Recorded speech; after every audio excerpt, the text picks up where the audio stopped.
আজ জানো তো বন্ধুরা কি রান্না করব ভাবছিলাম, হঠাৎ ফ্রিজটা খুলে চোখে পড়লো দু টুকরো কচু। আর ভাবলাম অনেকদিন এই রেসিপিটা বানানো হয় না, আর তার জন্য আমি এই রেসিপিটা বানানোর জন্য ঝটপট করে বসে পড়লাম। আর এটা খেতে কিন্তু ভীষণ মজার হয় এবং এটার জন্য কোনো গ্যাসের ব্যবহার করার কোনো প্রয়োজনই পড়ে না। আর খুব সামান্য কিছু উপকরণ দিয়ে কিন্তু ভীষণ ভালো একটা রেসিপি তৈরি হয়ে যায়। আর এই রেসিপিটা করার জন্য আমি এখানে নিয়ে নিয়েছি দু টুকরো কচু, আর নিয়ে নিয়েছি নারকেল কোড়া, কয়েকটা কাঁচা লঙ্কা, আর নিয়ে নিয়েছি সর্ষে।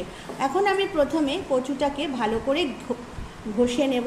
ঘষে নেওয়ার পর এটাকে একটা পরিষ্কার শুকনো কাপড়ে ছেঁকে এর রসটা বার করে নেব। আমি এখানে কচুটাকে ঘষে তারপরে তার থেকে ভালো করে কচুর রসটা নিংড়ে বার করে নিয়েছি। এবার আমি এর মধ্যে একে একে দিয়ে দেব সর্ষে,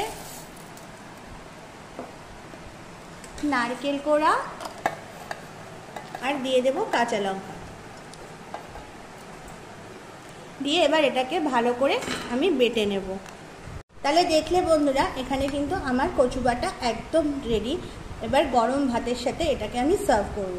আর তোমরা কিন্তু এই রেসিপিটা কেমন লাগলো আমাকে অবশ্য কমেন্ট করে জানাও। আর আজ এই পর্যন্তই, আসবো আবারও একটা নতুন রেসিপি নিয়ে। টাটা।